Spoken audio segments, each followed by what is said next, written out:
Shalom! This is Ephraim Buchwald, all excited about spending tomorrow night, Tuesday night, the eve of Shavuot, studying Torah the whole night in commemoration of the giving of the Torah that occurred 3,325 years ago. I want to share with you an intriguing story that appears in the first book of Samuel in chapter 2. King Solomon had just been coronated king, and his older brother, who was David's son but had a different mother than King Solomon, approaches Bathsheba, King Solomon's mother, and requests of her to ask King Solomon for permission to marry Avishag the Shunammite, who was King David's companion. She approaches King David and asks him that request.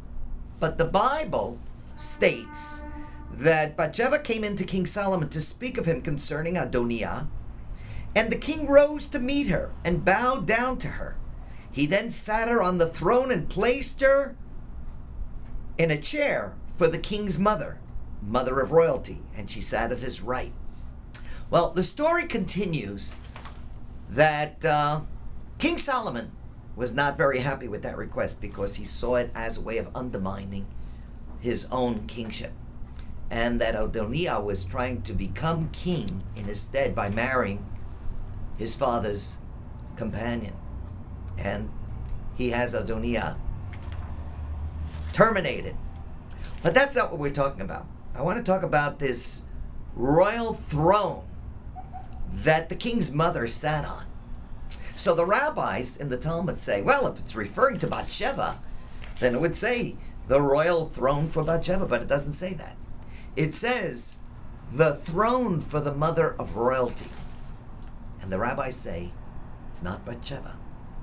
It is Ruth, who sired King David and became the mother of royalty, not only of King David, but of the Messiah as well. So why is Ruth the mother of royalty? A convert to Judaism from the Moabite nation. So the rabbis suggest that the quality of kindness and mercy and loving kindness was fostered by Abraham and Sarah. And it was transmitted through Abraham and Sarah to Lot.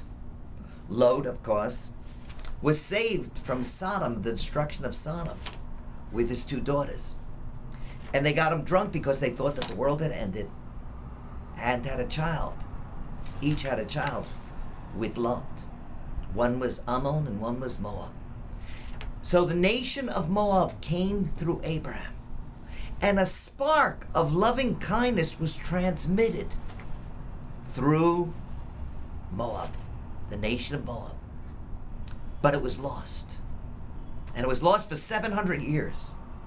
And it was lost from the Jewish people as well.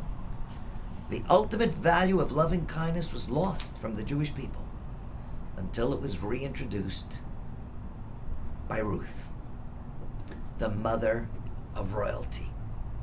So, on Shavuot night, we not only celebrate the festival of Shavuot, the wonderful holiday of the giving of the Torah, but we also celebrate the welcoming back into the people of Israel of the wonderful quality of loving kindness that was reintroduced by a convert to Judaism from Moab, the mother of royalty, Ruth.